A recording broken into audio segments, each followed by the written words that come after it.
Alô, pessoal.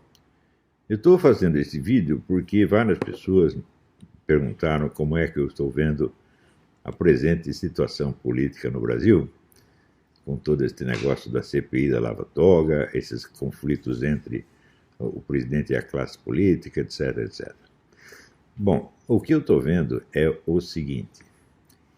Na época do impeachment da Dilma, nós tínhamos 3 milhões de pessoas na rua, todas voltadas contra o PT e voltadas contra o esquema corrupto, contra a elite corrupta.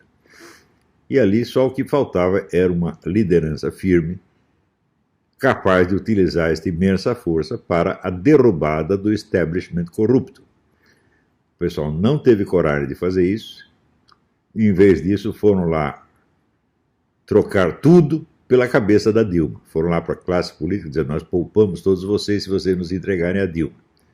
Quem fez isso foi o pessoal do MBL, né? Uma situação revolucionária de você ter a massa na rua gritando, e você precisa ali de um Lenin, de um George Washington, de um tipo assim, e aparece o Kim Catacoquinho. Então, foi o que deu. Ora, depois que o pessoal então recuou e entregou tudo em troca da pura cabeça da Dilma, agora querem que o Bolsonaro enfrente sozinho a luta que eles não tiveram coragem de enfrentar.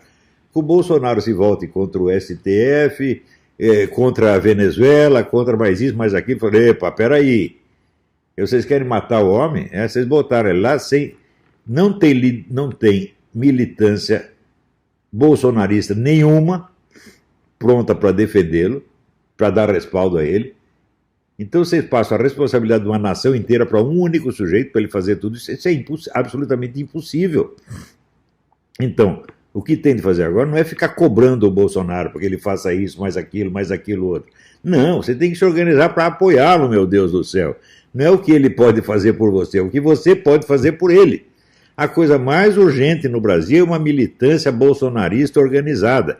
Note bem, eu não disse militância conservadora, nem militância liberal, nem coisa nenhuma. Eu falei militância bolsonarista. A política não é uma luta de ideias, não é uma luta entre ideias, é uma luta entre pessoas e grupos. Então você tem que saber, não o que abstratamente e genericamente você está apoiando, mas quem você está apoiando. Quem? A pessoa ou o grupo determinado. Tem que parar com esse negócio, vamos dizer, essas concepções ideológicas gerais que não levam a parte alguma. Você saber que você é conservador não quer dizer que você sabe o que você vai fazer no momento decisivo. O que você tem que saber é exatamente de que ação se trata, o que temos que fazer. Então, por exemplo, outro dia estava aí o pessoal querendo forçar o Ministério da Educação a distribuir as verbas para estados e municípios, em nome do quê? De um princípio federalista. Bonito! Só que é o seguinte, estados e municípios estão na mão do PT. Então, quer dizer, a teoria está certa, mas a situação está errada. E tem sido sempre esse o erro. Por isso que eu digo, não existe uma direita no Brasil, existem direitistas soltos. Não é isso? Uma direita, para se formar, teria que ter tido décadas de debates entre intelectuais altamente preparados, né, para limpar todas essas questões preliminarmente. E quando você passa para a ação, você sabe o que está fazendo. Mas o pessoal saltou direto para a ação. Quer dizer, leu lá o mínimo que você precisa saber para não ser um idiota, e no dia seguinte está querendo agir. Não dá para fazer isso, gente. Note bem, todos os movimentos políticos do mundo se formaram assim. Eu fiz uma vez um post dizendo que esses movimentos, eles seguem, existe uma espécie de um cronograma, várias etapas que têm que ser vencidas para chegar lá. Quer dizer, a primeira etapa é da discussão entre intelectuais. Os intelectuais não vão fazer nada, eles só vão ficar discutindo ideias para ver se entendem o que está acontecendo. Isso dura algumas décadas. Né? Na Rússia foi assim, na França foi assim, nos Estados Unidos foi assim. Né? E no Brasil o pessoal quer pular direto para a ação. Não tem a paciência, né, de esperar que as coisas amadureçam no seu devido tempo.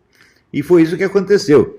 Mal surge um movimento com pretensões de ser conservador, já elege um presidente no dia seguinte. Coitado do presidente, não tem uma militância para sustentar, né? E já cobram dele imediatamente que ele destrua todos os inimigos. Só não dá para fazer isso, gente. Por exemplo, esse negócio da CPI, da Lava Toga, eu vou dizer para vocês, isso é uma bobagem fora do comum. Ontem mesmo saiu um post do Ailton Benedito explicando isso aí. Falou: olha, tem uma imensa jurisprudência no STF dizendo que decisões judiciais não são objeto de CPI. Ponto final. Né? Quer dizer, quantos ministros do STF vocês vão conseguir levar para depor numa CPI? Nenhum. Quer dizer, isso não vai adiantar nada. Agora, por que o Flávio Bolsonaro não apoiou a CPI da Lava Jato? Agora ele virou um bandido, um criminoso. Né? Quer dizer, o que é isso? Quer dizer, tudo isso aí são símbolos de posições políticas, não são atitudes concretas. Né? Muito mais importante do que lavatório. Gente, claro, existe uma elite política corrupta, sem dúvida. Porém, quem foi que criou essa campanha internacional contra o Bolsonaro? Foi a elite política corrupta? Não, meu filho, foram os petistas. Petistas e pissolistas, sobretudo jornalistas. A classe jornalística é um grande inimigo do Brasil, porque ela está identificada com o Foro de São Paulo, trabalha para o Foro de São Paulo. Quem é que tem o contato com os jornalistas do mundo inteiro? Os jornalistas do Brasil.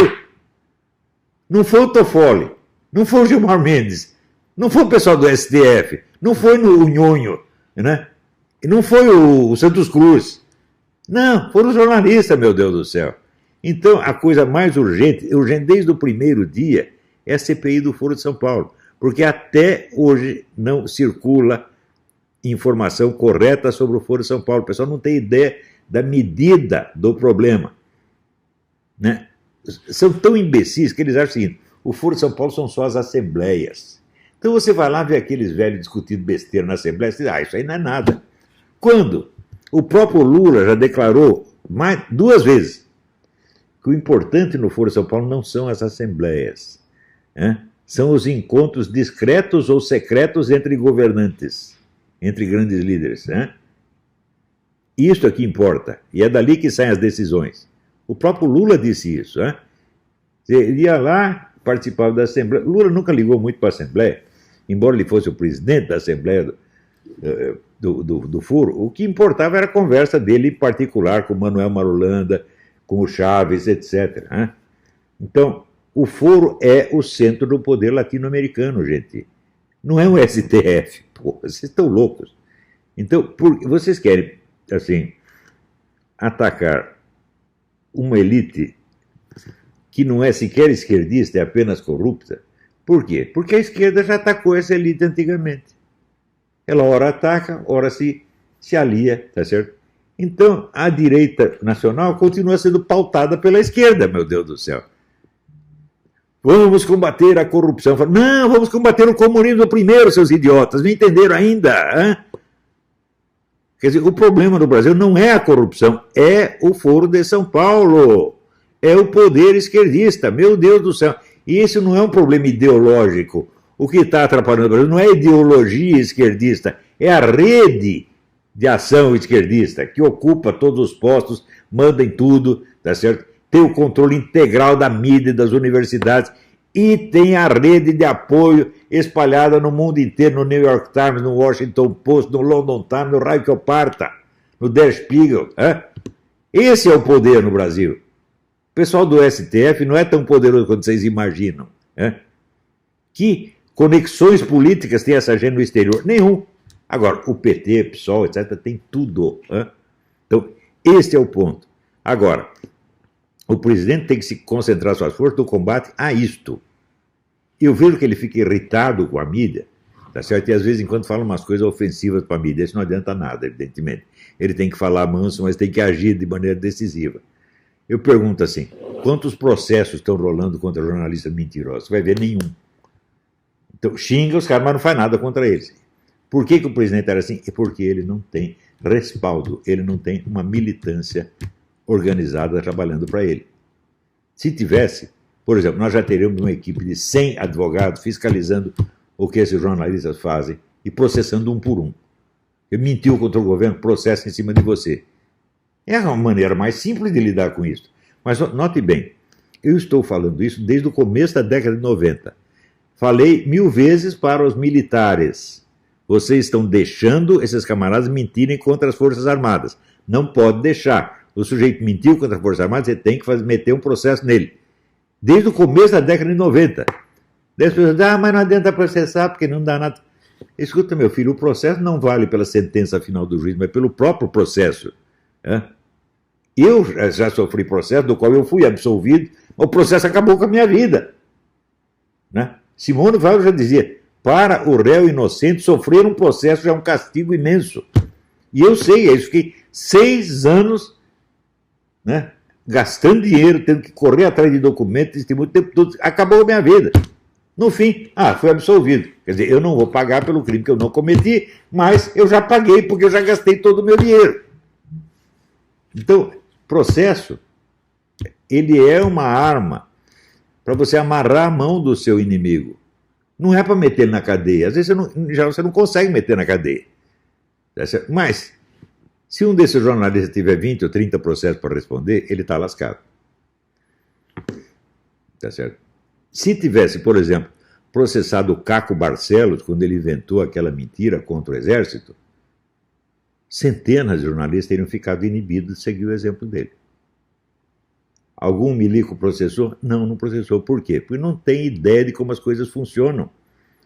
Né? Se você pega assim, qual é a cultura política que no Brasil tem os militares e os políticos? Eles leem as publicações do Council of Foreign Relations. Né? Eles leem Foreign Affairs e as publicações do Foreign Affairs. Tudo furado. Isso é só conversa mole. Se você quer saber realmente o que está acontecendo, procura no Council of Foreign Relations um sujeito que saiba sobre o Dugin o que eu mostrei ali no meu debate. Nenhum deles sabe. Minha cachorrinha que está querendo dar um palpite. Não quero saber sua opinião. Você fica quietinha. É? Então, eu ali naquele debate esclareci mais sobre a natureza do Dugin, a natureza do poder russo, do que todo esse pessoal. Até hoje eles não entenderam do que se trata. Em primeiro lugar, porque todos seguem a doutrina Morgenthau, que o agente fundamental do processo são os estados. E, meu Deus do céu, o movimento comunista antecede de mais de 70 anos a União Soviética e dura depois dela. Será que isso não basta para mostrar que o Estado é um instrumento do poder e não a origem do poder? O poder está nas organizações políticas, meu Deus do céu. Às vezes organizações secretas ou esotéricas. É ali que está a origem da coisa. Porque é dali que surgem as ideias. Simples. Qual é a importância das ideias? É muito simples. O que você não consegue nem pensar, você não consegue fazer. Então, antes de fazer, tem que pensar. Então, alguém pensou primeiro, ensinou para o outro fez. Então, é ali que você tem que buscar a origem das ações e dos agentes. Não é no Estado. O Estado é um órgão oficial, meu Deus do céu. Você pensa bem, quando Stalin chegou ao poder, quantas ideias novas ele teve que criar? Nenhuma, já estava tudo pronto. Ele simplesmente botou em prática. Ele entendeu qual era a função dele e botou em prática. Né? Então, agora, se você começa a ligar muito, né? Aqui eu quero ouvir o Council of Foreign Relations, a London School of Economics. Você quer ouvir o mundo oficial e você acha que o mundo oficial vai te dar a realidade das coisas? Você tem que ver o extra-oficial. Só o observador individual, só o estudioso individual, sem conexão oficial, entende o que se passa. Os outros, quem está no posto oficial, tem uma identidade pública a defender. Você está entendendo? Então não pode dizer as coisas como ele vê. Ele tem que dizer as coisas como o chefe dele quer, ou como o departamento dele quer. Então, todo este material produzido por essas grandes entidades não vale nada cientificamente. Outro dia mesmo eu coloquei, o que é consenso? Consenso é número de votos. Isso quer dizer, só existe ciência quando você renuncia à autoridade do consenso. Renuncia completamente. Consenso nunca é... Você fala consenso científico, isso é um oxímoron. É uma contradição. Não há consenso científico. Se há consenso, não é científico, meu Deus do céu. Científico é o mundo da demonstração e da prova, não o mundo das pessoas que aceitam aquilo. Então, veja, a coisa mais urgente no Brasil, vocês têm que criar uma militância bolsonarista agora. Não é conservadora, não é liberal, não é cristã, não é pró-família. Não! Você tem que apoiar o chefe, não é apoiar a ideia. Porque se você apoia a ideia, você está toda hora divergindo. Dentro do mundo conservador, você pega um universo de ideias conservador, pode haver 1000 divergências ali dentro. Tá certo? Então, hora você está a favor de um, hora você está a favor de outro, e você se divide. Quer dizer, é claro que as ideias têm importância, mas não nesse plano, gente. Você vê o número de camaradas que subiu na vida junto com o Bolsonaro, graças ao Bolsonaro, graças ao prestígio do Bolsonaro, no dia seguinte viraram casaca. É Kim Catacoquinho, é Lobostão, essa gente toda, porra. É o Alexandre Fruta. Por quê? Aderiram às ideias. Mas a política não se constitui de ideias. A política são ações que refletem um poder. Essas ações são empreendidas por indivíduos reais. Então você tem que estar a favor deste e contra aquele. Não é as ideias. Você vê, se você pega a história do comunismo, por exemplo, veja quantos comunistas os comunistas mataram. O Paulo Francis que dizia ninguém matou mais comunista do que Stalin. Estava errado, Mao Tse Tung matou mais. Então, quem matou mais comunistas foram os comunistas. Eles não estavam de acordo ideologicamente, estavam. Você está entendendo? Eu sou tão comunista quanto ele, mas eu quero que quem esteja no poder sou eu e não você. Pronto. Então, agora, assim, chega de militância conservadora, chega de militância pró-família ou pró não sei o quê. Assim, tem que ser militância pró-Bolsonaro, tem que apoiar o cara até o fim. Custou muito para você botar um conservador na presidência do Brasil. Custou mais de 60 anos de esforço. Durante 60 anos, o ponto de vista conservador cristão foi excluído e quase proibido. Eu desafio vocês a me mostrar uma tese universitária anticomunista que tenha sido, não digo aprovada, mas aceita para exame em qualquer universidade brasileira. Ou qualquer autor francamente anticomunista que tenha tido acesso à mídia. Não, você pode lá defender ideias liberais, mas anticomunismo você não vai fazer. Não tem anticomunismo. Você veja, um dos maiores escritores brasileiros, Gustavo Corsão, taparam a boca do Gustavo Corsão, tiraram o homem da imprensa. Não é isso? Em São Paulo, tiraram lá o Lenildo Tabosa Pessoa, tiraram o Nicolas Boer, tiraram um monte de... taparam a boca de todos os conservadores e liberais durante o regime militar, porra! Veja o poder que essa gente tem. E você ainda fica achando que o problema é o STF? Não, meu filho, o problema é a militância esquerdista que domina mídia e universidade. Esse é o problema, porque é essa gente que tem a conexão internacional. E é contra esta gente que o presidente tem que se voltar. Não na base do xingamento, que não adianta nada. Tem que agir contra as pessoas, mas ele só pode fazer isso se tiver apoio de uma militância organizada. Entenderam? Essa é a minha mensagem, gente. Fique com Deus. Tchau, tchau.